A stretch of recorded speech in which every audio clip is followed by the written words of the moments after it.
శ్రీ సాయి సత్ చరిత్రము 27వ అధ్యాయము. ఓం శ్రీ సాయి నాథాయ నమః.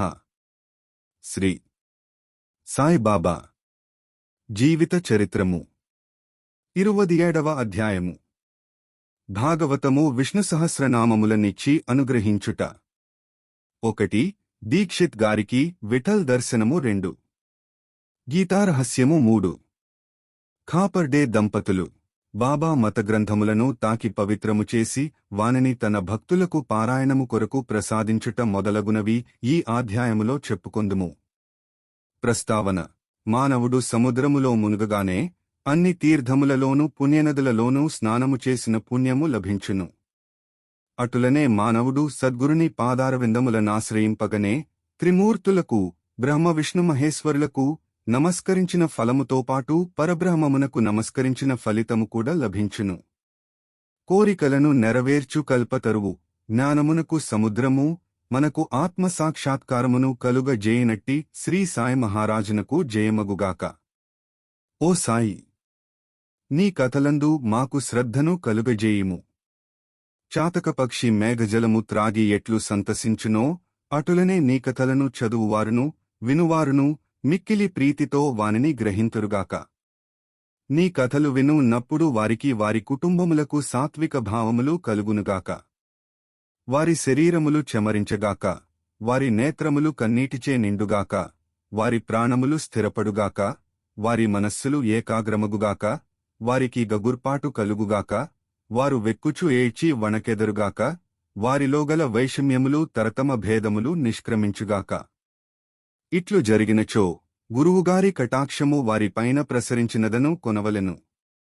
ఈ భావములు నీలో కలిగినప్పుడు గురువు మిక్కిలి సంతసించి ఆత్మసాక్షాత్కారమునకు దారి చూపును. మాయాబంధముల నుండి స్వేచ్ఛ పొందుటకు బాబాను హృదయపూర్వక శరణాగతి వేడవలెను. వేదములు నిన్ను మాయనే మహాసముద్రమును దాటించలేవు. సద్గురువే యాపని చేయగలరు. సర్వజీవకోటియందును భగవంతుని చూచునట్లు చేయగలరు. గ్రంథములను పవిత్రము చేసి కానుకగా నిచ్చుట. ముందుటి అధ్యాయములో బాబా బోధలోనర్చు తీర్లను జూచితిమి. అందులో నొక్కదానినే ఈ అధ్యాయములో జూచెదము. కొందరు భక్తులు మతగ్రంథములను పారాయణ చేయుటకు బాబా చేతికిచ్చి బాబా పవిత్రము చేసిన పిమ్మట వానిని పుచ్చుకునేడివారు.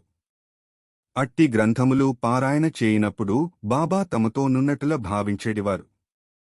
ఒకనాడు కాకా మహాజని ఏకనాద భాగవతమును దీసుకుని షిరిడీకి వచ్చెను.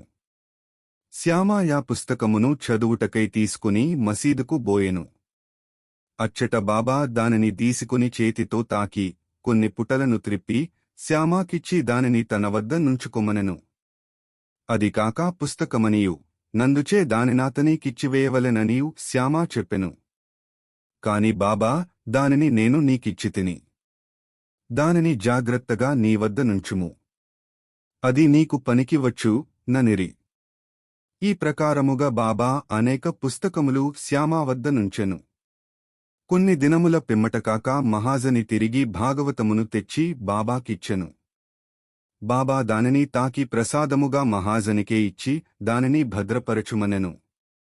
అది యాతనికి మేలు చేయుననిరి. కాకా సాష్టాంగ నమస్కారముతో స్వీకరించెను. నిన్ను గని శరణమని సన్నుతించువేళ జన్మధన్యమవుతుంది బాబా, మా జన్మధన్యమవుతుంది బాబా. దాతవని తలచుకొని జోతలిడే వేళ దైవం తల ఊపుతుంది కాదా, దైవం తల ఊపుతుంది కాదా. శ్యామా విష్ణు సహస్రనామముల పుస్తకము. శ్యామా బాబాకు మిక్కిలి ప్రియభక్తుడు. బాబా యతనికి మేలు చేయ నిశ్చయించి విష్ణు సహస్రనామమును ప్రసాదముగా నిచ్చెను. దానిని ఈ క్రింది విధముగా జరిపెను. ఒకప్పుడు రామదాసు భక్తుడు షిరిడీకి వచ్చెను. కొన్నాళ్లు అక్కడ నుండెను.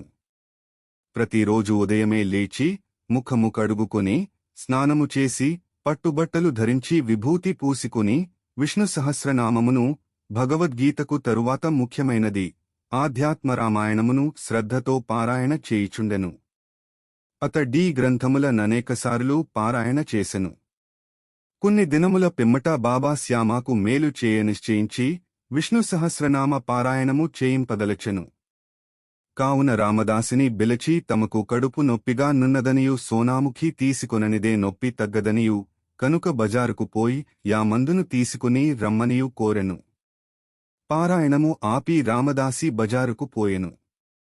బాబా తమ గద్దె దిగి రామదాసి పారాయణ చేయు స్థలమునకు వచ్చి విష్ణు సహస్రనామ పుస్తకమును దీసికొనెను.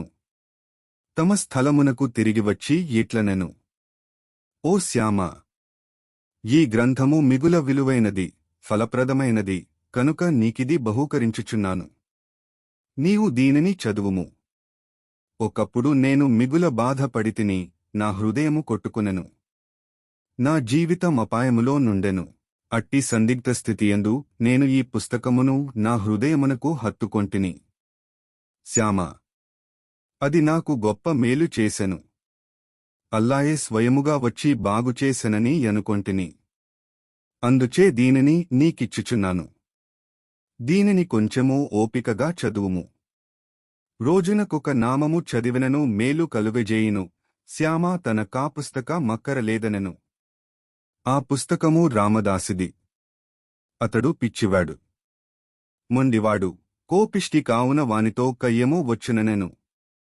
మరియు తాను అనాగరికుడగుటచే దేవనాగరి అక్షరములు చదువలేననెను.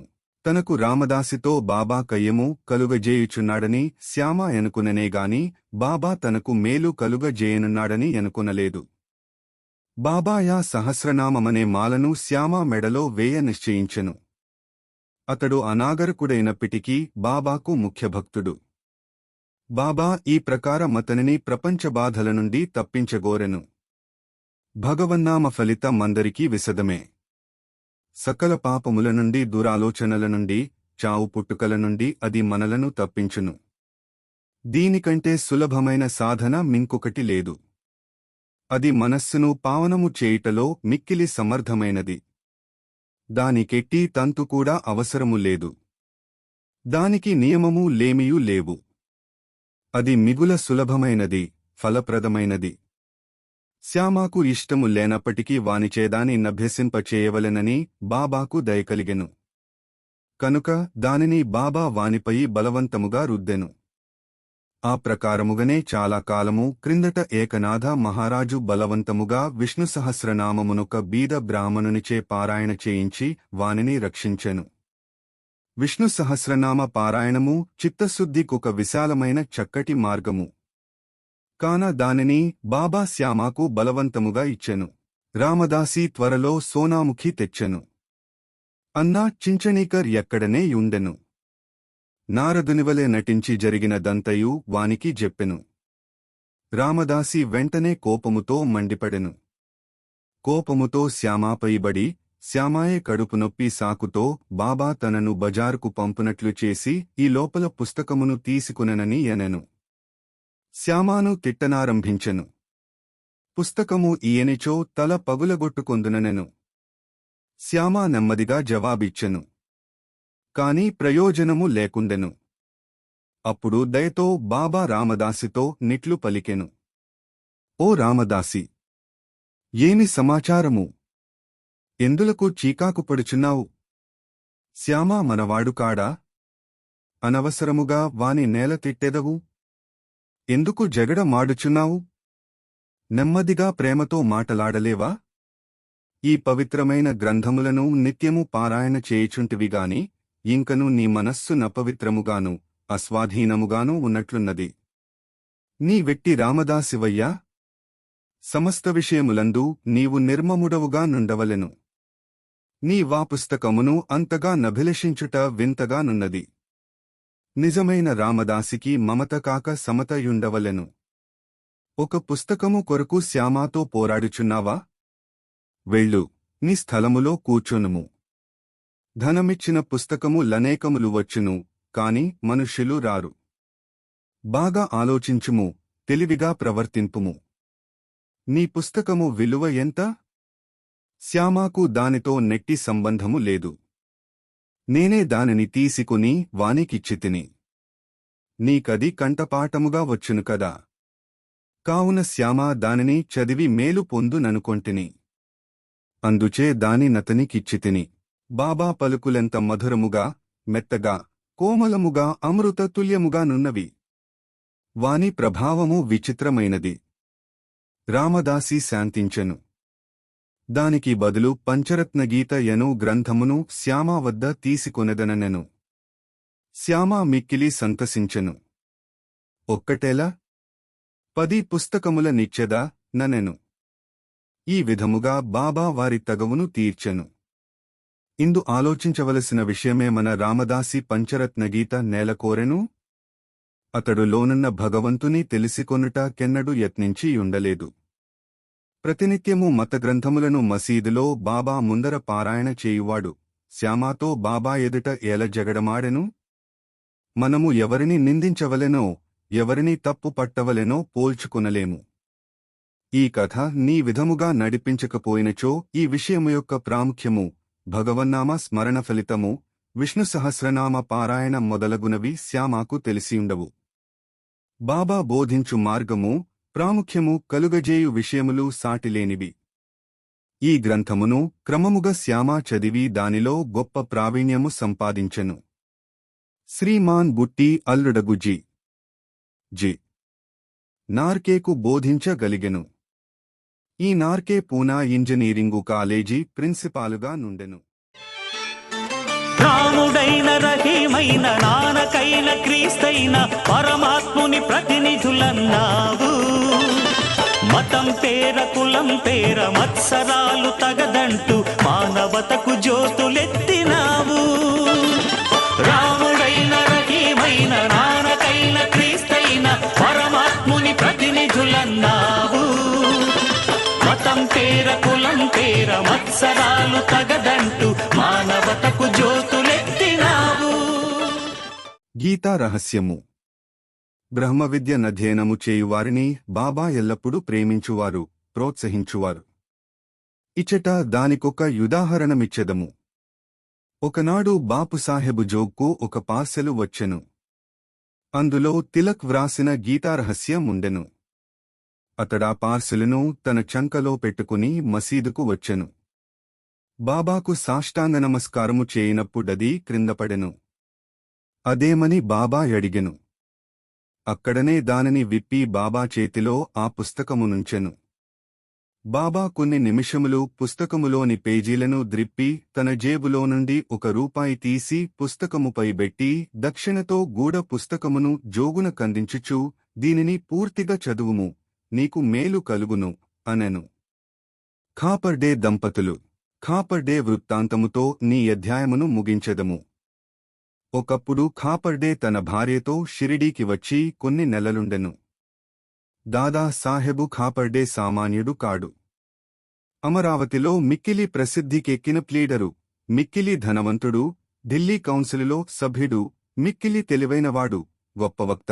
కాని బాబా ముందర నెప్పుడూ నోరు తెరవలేదు. అనేకమంది భక్తులు పలుమారులు బాబాతో మాటలాడిరి, వాదించిరి. కాని 3 మాత్రము ఖాపర్డే, నూల్కర్, బుట్టి నిశ్శబ్దముగా కూర్చుండువారు. వారు వినయవిధేయత నమ్రతలున్న ప్రముఖులు. పంచదశిని ఇతరులకు బోధించగలిగిన ఖాపర్డే బాబా ముందర మసీదులో కూర్చొనినప్పుడు నోరెత్తి మాట్లాడువాడు కాడు. నిజముగా మానవుడెంత చదివినవాడైనను, వేదపారాయణ చేసినవాడైనను బ్రహ్మజ్ఞాని ముందర వెలవెలబోవును. పుస్తక జ్ఞానము, బ్రహ్మజ్ఞానము ముందు రాణించదు. దాదా సాహెబు ఖాపర్డే 4 మాసములుండెను. కాని యతని భార్య 7 మాసములుండెను. ఇద్దరునూ షిరిడీలో నుండుటచే సంతసించిరి. ఖాపర్డే గారి భార్య బాబాయందు భక్తిశ్రద్ధలు గలిగియుండెడిది. ఆమె బాబాను మిగుల ప్రేమించుచుండెను. ప్రతిరోజు 12 గంటలకు బాబా కొరకు నైవేద్యము స్వయముగా తెచ్చుచుండెను. దానిని బాబా యామోదించిన తరువాత తాను భోజనము చేయుచుండెను. ఆమె యొక్క నిలకడను, నిశ్చల భక్తిని బాబా ఇతరులకు బోధించనెంచెను. ఆమె ఒకనాడు మధ్యాహ్న భోజన సమయమున ఒక పళ్ళెములో సాంజా, పూరి, అన్నము, ఉలుసు, వరమాన్నము మొదలగునవి మసీదుకు తెచ్చెను. గంటల కొలది యూరకనే యుండు బాబా యానాడు వెంటనే లేచి భోజన స్థలములో గూర్చుండి యామె తెచ్చిన పళ్ళెముపై యాకు దీసి త్వరగా తిననారంభించెను. శ్యామ ఇట్లడిగెను, ఎందుకీ పక్షపాతము? ఇతరుల పళ్ళెముల నెట్టివైచెదవు. వాని వైపు చూడనైన చూడవు కాని దానిని నీ దగ్గర కీడ్చుకుని తినుచున్నావు. ఈమె తెచ్చిన భోజనమెందుకంత రుచికరము? ఇది మాకు సమస్యగానున్నది. బాబా ఇట్లు బోధించెను, ఈ భోజనము యథార్థముగా మిక్కిలి అమూల్యమైనది. గత జన్మలో నీమె ఒక వర్తకుని యావు. అది బాగా పాలిచ్చుచుండెను. అచ్చట నుండి నిష్క్రమించి ఒక తోటమాలి ఇంటిలో జన్మించెను. తదుపరి ఒక క్షత్రియుని ఇంటిలో జన్మించి ఒక వర్తకుని వివాహమాడెను. తరువాత ఒక బ్రాహ్మణుని కుటుంబములో జన్మించెను. చాలకాలము పిమ్మట ఆమెను నేను జూచితిని కావున ఆమె పళ్ళెము నుండి ఇంకను కొన్ని ప్రేమయుతమగు ముద్దలను దీసికొననిండు. ఇట్లనుచు బాబా యామె పళ్ళెము ఖాళీ చేసెను. నోరు చేతులు కడుగుకుని త్రేన్పులు తీయిచు తిరిగి తన గద్దెపై కూర్చుండెను. అప్పుడు ఆమె బాబాకు నమస్కరించెను. బాబా కాళ్లను పిసుకుచుండెను. బాబా యామెతో మాట్లాడదొడంగెను. బాబా కాళ్లను తోముచున్న యామె చేతులను బాబా తోముటకు ప్రారంభించెను. గురుశిష్యులు బండొరులు సేవ చేసుకొనుట జూచి శ్యామ ఇటులనెను, చాలా బాగా జరుగుచున్నది. భగవంతుడును భక్తురాలును ఒకరికొకరు సేవ చేసుకొనుట మిగుల వింతగానున్నది. ఆమె యథార్థమైన ప్రేమకు సంతసించి బాబా మెల్లగా మృదువైన యాకర్షించు కంఠముతో రాజారాం యను మంత్రమును ఎల్లప్పుడూ జపించు మనుచు నిట్లనేను. నీవిట్లు చేసినచో నీ జీవితాశయమును పొందెదవు. నీ మనస్సు శాంతించును. నీకు మేలగును. ఆధ్యాత్మికము తెలియని వారికి ఇది సామాన్య విషయమువలే గాన్పించును. కాని అది ఎట్లుగాదు. అది శక్తిపాతము. అనగా గురువు శిష్యునకు శక్తి ప్రసాదించుట. బాబా యొక్క మాటలెంత బలమైనవి, ఎంత ఫలవంతమైనవి! ఒక క్షణములో నవి యామె హృదయమును ప్రవేశించి స్థిరపడెను. ఈ విషయము గురువునకు శిష్యునకు గల సంబంధమును బోధించుచున్నది. ఇద్దరు పరస్పరము ప్రేమించి సేవ చేసికొనవలెను. వారిద్దరికీ మధ్య భేదము లేదు. ఇద్దరొకటే. ఒకరు లేనిదే మరియొకరు లేరు. శిష్యుడు తన శిరస్సును గురువు పాదముల మీద బెట్టుట బాహ్యదృశ్యమేగాని యథార్థముగా వారిరువురు లోపల ఒక్కటే. వారి మధ్య భేదము పాటించువారు పక్వమునకు రానివారు, సంపూర్ణ జ్ఞానము లేనివారును. ఓం నమోః శ్రీ సాయినాథాయ. శాంత్యః శాంత్యః శాంత్యః. 27వ అధ్యాయము సంపూర్ణము. సద్గురు శ్రీ సాయినాథార్పణమస్తు. శుభం భవతు. కటిక విషం మింగి మాకు కరుణ పంచినావు, ఇలకే అపరంజి వెలుగు నీవు.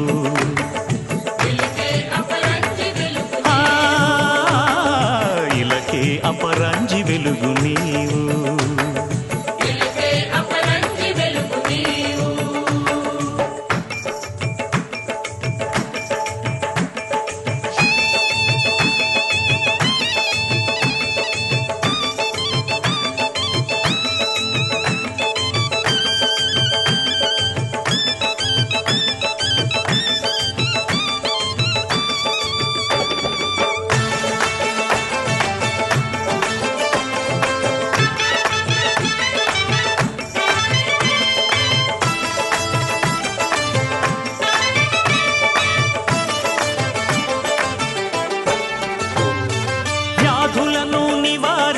బాధలను నిరోధించి ఆర్తులకు సేద తీర్చినావు.